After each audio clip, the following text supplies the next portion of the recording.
യോഗം വളരെ പ്രധാനമാണ്. മന്ത്രിമാരടക്കം പങ്കെടുക്കുന്നുണ്ട്. ഒപ്പം ദേവസ്വം ബോർഡിൻ്റെ പ്രതിനിധികളുമുണ്ട്. ഇപ്പോൾ നേരത്തെ അനുമോദ് പറഞ്ഞ പോലെ നിരവധി ആളുകളുമായി ബന്ധപ്പെട്ട് ഇപ്പോഴും സൂചനകൾ കിട്ടാനുണ്ട്. മരിച്ചവരെ തിരിച്ചറിയാനുള്ള പശ്ചാത്തലമൊക്കെയുണ്ട്. ആകെ ദുഃഖസാന്ദ്രമായ ഒരു അന്തരീക്ഷത്തിൽ ഇക്കാര്യങ്ങൾ എങ്ങനെ മുന്നോട്ട് കൊണ്ടുപോകണം എന്നുള്ളത് പരമപ്രധാനമാണ്. എന്താണ് ഇന്നലെയൊക്കെ സംസാരിച്ചപ്പോൾ മന്ത്രിമാരും മറ്റും ഇതുമായി ബന്ധപ്പെട്ട് പറഞ്ഞത്? ഒപ്പം ദേവസ്വത്തിൻ്റെ നിലപാട്, രണ്ട് ദേവസ്വങ്ങളുടെ നിലപാട് വെടിക്കെട്ട് ഒഴിവാക്കുക എന്നതാണല്ലോ. അതിനപ്പുറത്തുള്ള ആഘോഷ പരിപാടികൾ മാറ്റുന്ന കാര്യത്തിൽ ഏതെങ്കിലും തരത്തിൽ ധാരണയാകാൻ സാധ്യതയുണ്ടോ? അതോ തൃശ്ശൂർ പൂരം വെടിക്കെട്ട് ഒഴിവാക്കി അതിൻ്റെ മറ്റ് പൊലിമകൾ നിലനിർത്തിക്കൊണ്ട് നടത്താനാണോ സാധ്യത?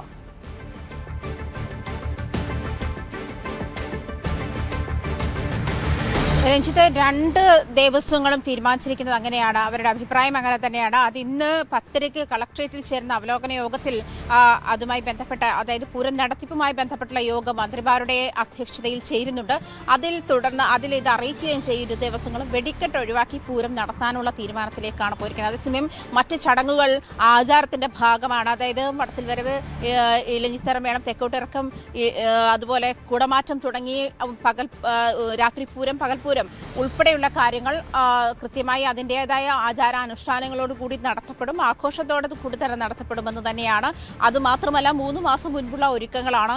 ആ ഒരുക്കങ്ങളൊക്കെ പെട്ടെന്ന് ഒരു ദിവസം ഇല്ലാതാകുമ്പോഴുണ്ടാകുന്ന അതിനുവേണ്ടി തയ്യാറെടുത്ത ആളുകളുടെ ബുദ്ധിമുട്ട് കൂടി കണക്കിലെടുത്തുകൊണ്ടാണ് ഇത്തരത്തിലൊരു അഭിപ്രായത്തിലേക്ക് തങ്ങൾ നീങ്ങുന്നതെന്നാണ് തിരുവമ്പാടി ദേവസ്വം അറിയിക്കുന്നത്. അങ്ങനെയാണ്. എന്തായാലും തിരുവമ്പാടി ദേവസ്വവും പാറമേക്കാവ് ദേവസ്വവും ഈ അഭിപ്രായങ്ങൾ ഇന്ന് യോഗത്തിൽ അറിയിക്കുമെന്നാണ് മനസ്സിലാക്കുന്നത്. അതിനുശേഷം രഞ്ജിത്ത് സൂചിപ്പിച്ചതുപോലെ സർക്കാർ തീരുമാനമാണ് അന്തിമം ഇക്കാര്യത്തിൽ.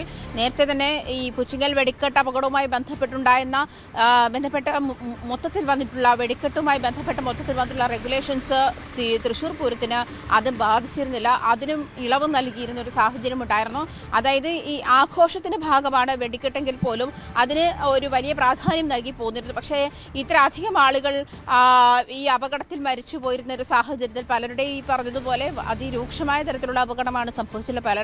പലരെയും തിരിച്ചറിയാൻ കഴിയാത്ത തരത്തിൽ അസ്ഥി വരെ ഉരുകിപ്പോകുന്ന തരത്തിലുള്ള വലിയ അപകടമാണ് സംഭവിച്ചിട്ടുള്ളത്.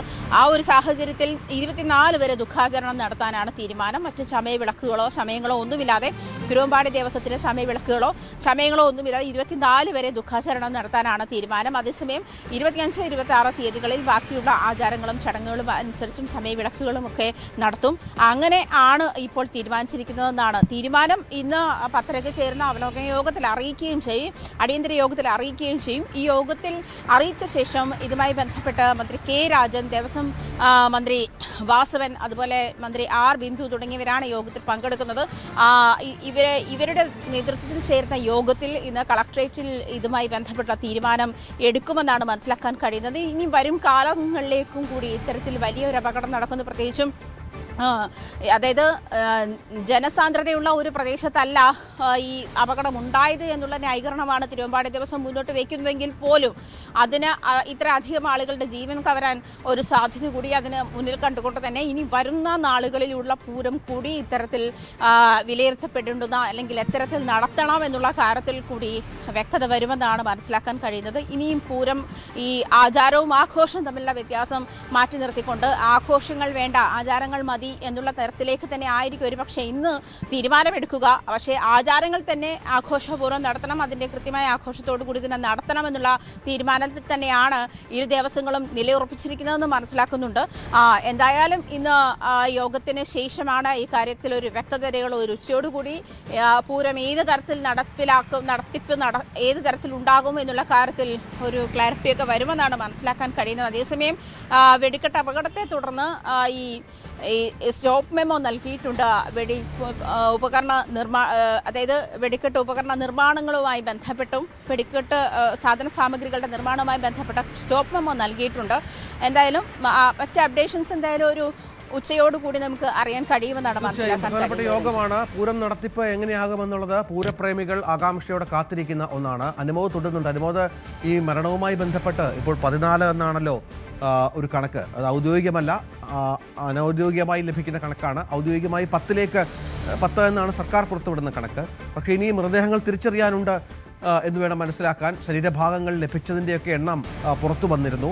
ഇപ്പോൾ DNA പരിശോധന വേണ്ടി വരും, അതിന് ദിവസങ്ങൾ എടുത്തേക്കാം. പക്ഷേ അപ്പോഴും ബന്ധുക്കളുടെ ഇടയിലൊക്കെ ഒരു ആശങ്കയുണ്ട്. കാണാതായവരെക്കുറിച്ച് അവരുടെ വിവരങ്ങൾ കൈമാറിയിട്ടുണ്ട് അധികൃതർക്ക്. ഇപ്പോൾ ഏതൊക്കെ തരത്തിലാണ് കടാവർ ഡോഗുകളുടെയൊക്കെ പരിശോധന ഇന്നും തുടരും എന്ന് ഇന്നലെ മന്ത്രി അറിയിച്ചിരുന്നു. ഇന്നും ഉദ്യോഗസ്ഥരുടെയും വിദഗ്ധരുടെയും ഒക്കെ സാന്നിധ്യം അപകടം നടന്ന മേഖലയിലുണ്ടോ?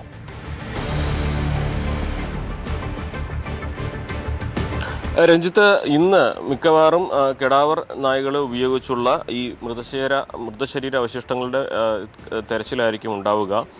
ഇന്നലെ തന്നെ സ്ഥലത്തെത്തിയ ഫോറൻസിക് വിഭാഗവും മറ്റ് വിദഗ്ധരൊക്കെ അവിടെ നിന്ന് സാമ്പിളുകൾ ശേഖരിക്കുകയും മറ്റ് കാര്യങ്ങൾ നടത്തുകയും ചെയ്തിരുന്നു. ഇത് അപകടത്തിൻ്റെ കാരണം കണ്ടെത്തുക എന്നുള്ളതാണ് പ്രധാനപ്പെട്ട ഒരു ലക്ഷ്യം. അതിന് രണ്ട് കാര്യങ്ങളാണ് പറയുന്നത്. ഒന്നുകിൽ ഒരു ഇലക്ട്രിക് ഷോർട്ട് സർക്യൂട്ട് ഇതിന് കാരണമായേക്കാം. അതല്ലെങ്കിൽ ഏതെങ്കിലും തരത്തിലുള്ള രാസവസ്തുക്കൾ ചൂടത്ത് കത്തിയതാകാം എന്നും പറയുന്നുണ്ട്. കനത്ത ചൂടിൽ വെറുതെ തീ കത്തില്ല. അതിനൊന്നുമില്ലെങ്കിൽ രാസവസ്തുക്കളുടെ സാന്നിധ്യം അവിടെ ഉണ്ടാകാം.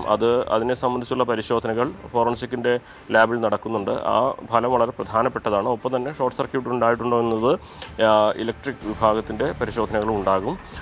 അതോടൊപ്പം തന്നെ ഏറ്റവും മറ്റൊരു പ്രധാനപ്പെട്ട ഒരു കാര്യം, 4 പേരാണ് കാണാതായതായിട്ട് ജില്ലാ ഭരണകൂടം പറഞ്ഞിട്ടുള്ളത്.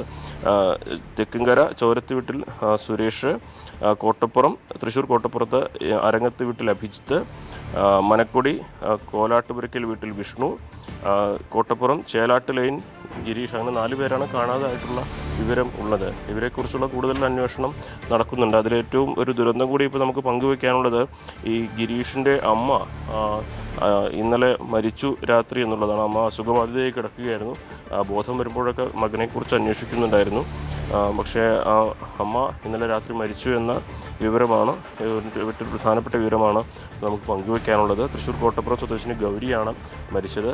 മകനെ കാണാത്തതിൻ്റെ ആ ഒരു മാനസികാഘാതവും അവർക്കുണ്ട്. അവർ അസുഖബാധിതയായിരുന്നു നേരത്തെ തന്നെ. പക്ഷേ മകൻ്റെ ഈ തിരോധാനവും മകനെ അപകടത്തിൽപ്പെട്ട് കാണാതായതും അവരുടെ സാഹചര്യങ്ങൾ മോശമാക്കിയിരിക്കാം.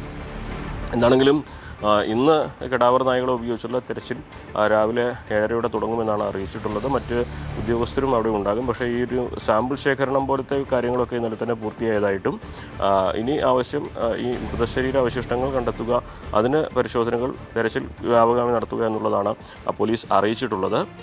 ഈ ഒരു തെരച്ചിൽ ഇന്നുകൂടി തുടരുമെന്നാണ് നമുക്ക് അറിയാനാകുന്നത്. രഞ്ജിത്ത്.